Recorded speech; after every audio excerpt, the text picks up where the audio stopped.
प्रेम सहित मिलकर बोलो जयकारा बोल मेरे श्री गुरु महाराज जी की जय। सौभाग्यशाली गुरुमुख हो। एक बार किसी भगत ने स्वामी जी से विनय की कि स्वामी जी, हम किस तरीके से श्री दरबार की एडवर्टीजमेंट करनी चाहिए, प्रचार करना चाहिए।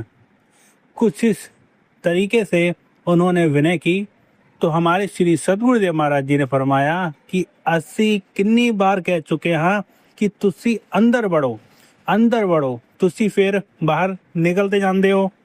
श्री सतगुरुदेव महाराज जी ने अपने शब्दों में बड़े प्रेम पूर्वक फरमाया कि हम कितनी बार आपको समझा चुके हैं कि आप अंदर बढ़ो, अंतर्मुखी वृत्ति अपनाओ, अपने अंदर झांको और उस प्रकाश और उस रोशनी को, उस महाआनंद को प्राप्त करो जो आप पाने के लिए आए हो।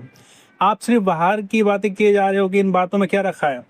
तो गुरुमुखों, हमें अंदर बढ़ना है और इस अंदर बढ़ने का जो रास्ता, उसके लिए हमारे श्री गुरु महाराज जी ने 5 नियम बना दिए हैं। ये 5 नियम धीरे धीरे करके बड़े ही वैज्ञानिक तरीके से अपने ही अंदर बढ़ने के लिए, अपनी ही आत्मा में प्रवेश के लिए ढंग है।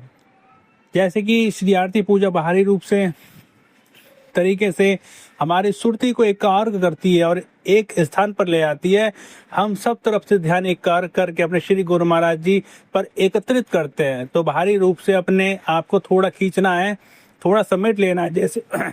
जैसे कछुआ अपने सभी अंगों को अपने अंदर समेट लेता है, इसी तरीके से अपने आप को अपने अंदर समेट लेना है। जब धीरे धीरे करके बाहरी बंधन थोड़े कटने शुरू होते हैं, तब जीव धीरे धीरे अपने अंदर प्रवेश करना शुरू करता है।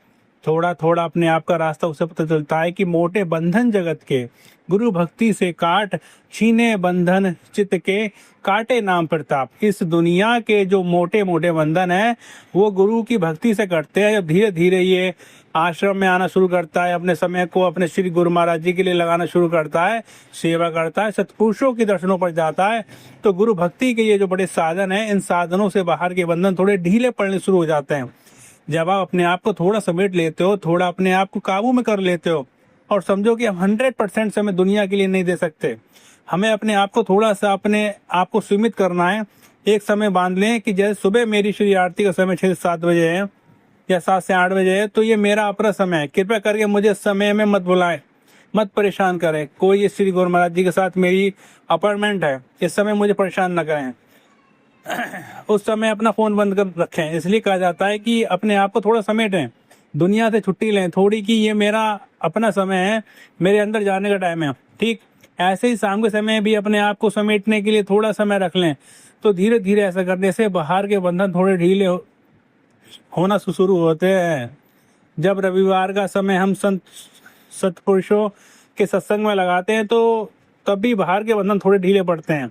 लोगों को पता लग जाता है कि इंसान अब उतना हमारा नहीं है जितना हम पहले से सोचते थे। थोड़ी सी लोगों को नाराजगी भी होती होगी, लेकिन होती रहे, बेशक होती रहे। अगर हमारे श्री गुरु महाराज जी ऐसा कह रहे हैं करने के लिए और हम भी समझ लें कि एक दिन तो हमें दुनिया से समेटना ही है ना, तो समेटने की कार्यवाही हम अभी से शुरू कर देते हैं। इससे पहले कि काल झटके से अगर पूरी कार्रवाई को एक साथ समेटे, हमारे सदगुरु ने प्रक्रिया बनाई है कि हम पहले से ही थोड़ा थोड़ा करके अपने आप को समेटना शुरू कर देते हैं, ताकि एकदम से वो झटका ना लगे।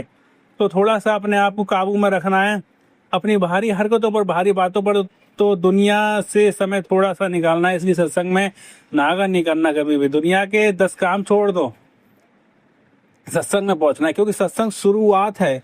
ऐसे ही सुबह के 10 काम छोड़कर सुबह श्री आरती पूजा जरूर करें, ये बेहद जरूरी है। अगर हम मान लें कि हमारा अपना काम है तो श्री आरती पूजा नहीं तो खाना नहीं। ऐसे हमारे पूज्य संत बोलते हैं गुरुमुखों।